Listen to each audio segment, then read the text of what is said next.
Olá, sejam bem-vindos à TV HBR Brasil, fazendo hoje a cobertura do segundo evento HBR Liderança aqui no Brasil. Aqui ao meu lado eu tenho ela que é professora do Departamento de Psicologia da Harvard School, tem 4 prêmios científicos de distinção científica e que fala sobre Mindfulness, ou numa tradução livre aqui para o Brasil, consciência. Com vocês, Ellen Langer. Ellen, welcome. Hello. Thank you. Thank you for being here. You just presented on our first panel from this event. I would like to start from to know a little bit about the concept. What is mindfulness? Sure. Mindfulness, as I study it, is very, very simple. Yeah. It's the act of noticing new things. Now, it's interesting that people seek certainty. When you're certain, you don't pay any attention. And You switch off. because you think you know it. But everything is always changing. Everything looks different from different perspectives. So certainty is actually quite mindless. So once you realize that you don't know, then you naturally pay attention. But that act of paying attention is the essence of engagement. And all of our research shows that it's literally and figuratively enlivening. We have people actively notice new things, they live longer. But this seems like a lot of effort to do. No, on the contrary. That when you travel, Yeah. if you are going to come see me in Cambridge, Massachusetts, I will. chances are you would be excited. You would start off thinking you don't know what you're going to see, so you'd have that openness. It wouldn't be difficult at all. No Yeah. more than when I come to your beautiful city, where it's all new to me, there's no effort involved. You see that what is effortful is when you already think you know something, and then you try to pay attention to it. You know, you've been through it 1,000 times, and now you're going to pretend that it's new. But if you actively see the newness in whatever you're doing, it's effortless and exciting.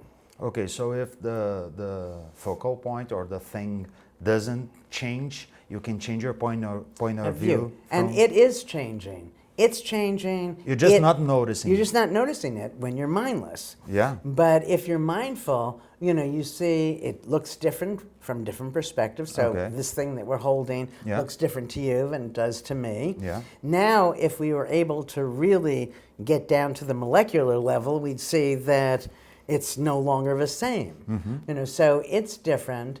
One thing that people can do when you're looking at something or considering a problem, you can say to yourself, if you were a fireman, how would you look at it? If you were a rancher, how would you look at it? If you were a chemist, how would you look at it? If you were a fashion model? And then people would naturally look at it differently. So the model might see its aesthetics, the chemist might see something about the material, the rancher might look at its function, and this little thing, whatever this is, Yeah. becomes very powerful and provoking many, many thoughts. And what are the benefits? The benefits, so in these 40 years of studying it, Yeah. we get people to notice new things. What happens is they live longer, their health improves. It's the feeling of well-being, the feeling of excitement. When you're noticing things, that puts you in the present. When you're in the present, you avert the danger not yet arisen, and you're there to notice opportunities. Yeah. The noticing, it's sort of incredible, I think. If I didn't do the research myself, I would brag about it. No, seriously. That what we find is that when you're actively noticing, you become a more attractive people to other people. Okay. The things that you make become superior. So This has everything to do with leadership then.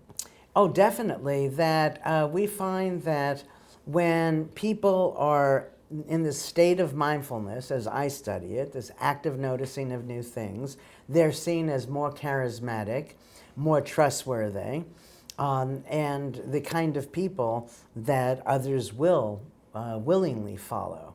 So I think mindfulness is the essence of good leadership. Oh, great. your research, so it's been 40 years Yes, of long research, inspired a lot of other authors, researchers, and everything else. Do you think something like psychology, the happiness from Dan Siegel, or no, Seligman, or even Dan Pink, are those evolution of your research, or something, or distortions, or something totally Yeah, different? that's an interesting question. Well, I'm referred to as the mother of positive psychology. Yeah. You know, that from the very first, my research, we've been studying health and well-being. Yeah. I think that influence is hard to pin down. You know, that certainly it's been out there. My work said we can influence one's health Yeah. through psychological means. And counterclockwise yes. is all about that. That's right. In the counterclockwise book, I have many instances of this, but the original counterclockwise study, this is the study where I took old men and had them live in a timeless retreat that was retrofitted to 20 years earlier. So they're in the past, living as if it's the present, speaking in the present tense. That study was designed in 1979 Okay. and conducted in 1981. Yeah. So my work has been out there for a long time. I would be surprised if it didn't influence. When somebody doesn't cite it, I don't know if they don't see the influence or Yeah. if in that instance it is an influence. Okay. The more important point, I think, is that the world is changing.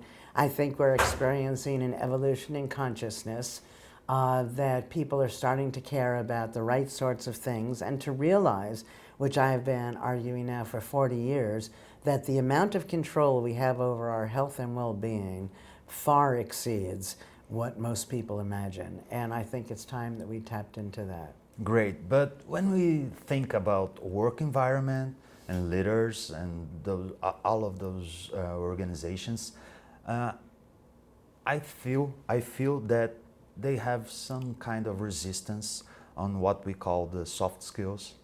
And Yeah. Well, I think that part of the problem is that people who are in charge don't want to give up that control to other people. So I Yeah. think that probably they're not eager to embrace anything new, right? Anything new might shake up the status quo.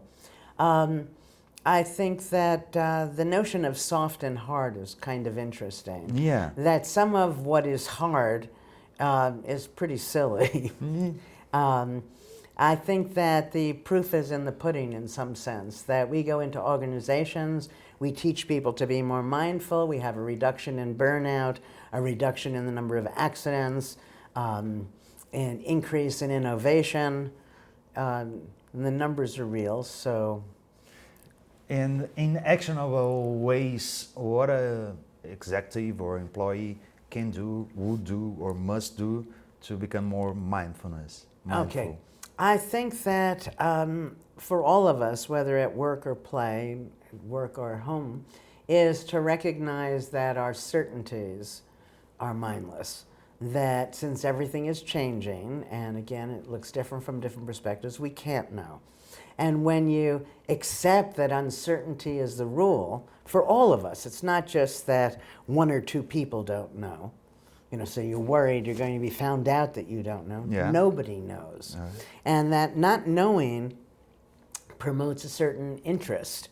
And things become more interesting and you notice. Now, you shouldn't notice where you're thinking that now you're going to really know this thing, so then you can stop paying attention to it again.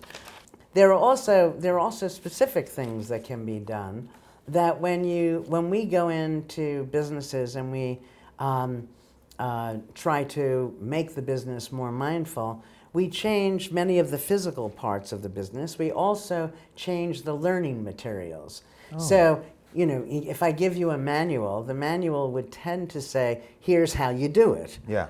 And that sounds very certain and is going to promote mindlessness. What we do is we make the manuals more conditional, which promotes innovation. Here's one way it would seem that it could be, rather than is. So you bring up possibilities for... Exactly, exactly. Great. Any last words, suggestions, tips? Well, I think that in all these years of studying mindfulness, and we find that it's good for us physically, it's good for us personally, professionally, it's good for our relationships.